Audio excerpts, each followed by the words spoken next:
Hey guys, welcome back to the show. This is Desi Beats. It is time for the Bakwas moment of the week.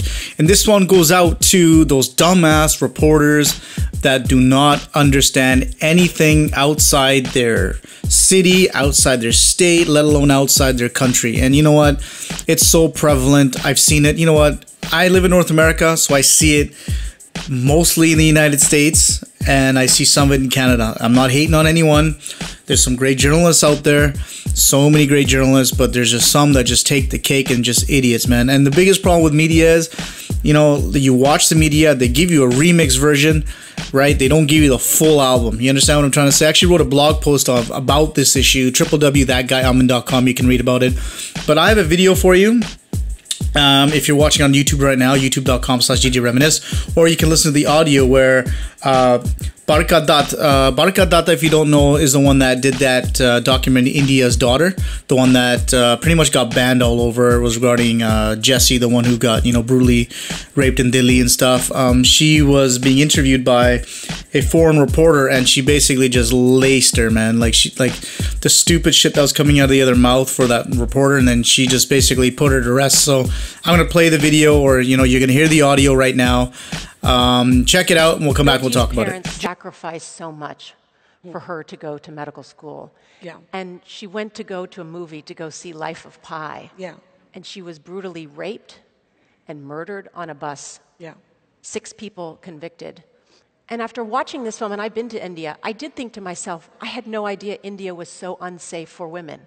Now, this is where I'm going to hold Leslie's hand while saying this, because I'm against the banning of her movie, and I love Leslie, and we're on the same side of the cause, but this is where I have a disagreement, and a fierce disagreement with the narrative that's been built around my country. You can probably guess by now that there's nothing defensive about my personality. I am not a defensive Indian. But I do want to say that what you felt, Nora, I have a problem with. Because no less than Nobel laureate Amartya Sen has chronicled that statistically the incidence of sexual violence is higher in the United States and the United Kingdom than it is in India. So I do not like the generalizations about my country. And I want to make one more point. I have interviewed Hillary Clinton about 5 times, and every time I used to ask her, why is it so difficult for a woman to be the president of the United States of America? You know what, guys? These are not conversations we have in India. We had a woman leading us as prime minister about 4 decades ago. And I heard someone say in the morning that this is the only country in the world that doesn't have paid maternity leave. Well, we have paid maternity leave. We do not have a debate over abortion and reproductive rights for women. So gender is more complex than we think. So there you guys go, man. I told you. I told you it was going to be one of those bakwas moments where you're just shaking your head. Yeah, I was shaking my head, man. Like, you know, it's funny how other races and cultures, you know, outside of India perceive as India. Like, I'm in the entertainment industry, and you know, one of our fortes are clicked. We like to take artists, mainstream artists, to India. For example, my buddies are the ones that did the whole Sing is King thing with RDB and Akshay Kumar and Snoop Dogg. And you know, these artists, you know, majority of them think India is a shithole, right? Because of what they see on TV.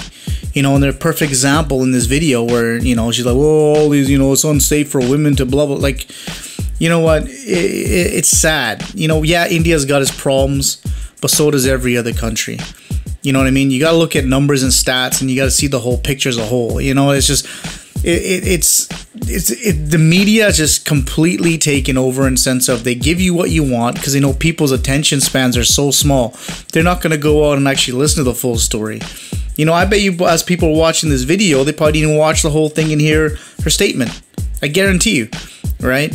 You know, people, we got to get back to basics. We got to really start understanding what's going on around the world, because you're just going to get filled with shit. I'm telling you, when you've been making all these poor assumptions, you know, like I'm telling you, the next world war is going to start over a tweet.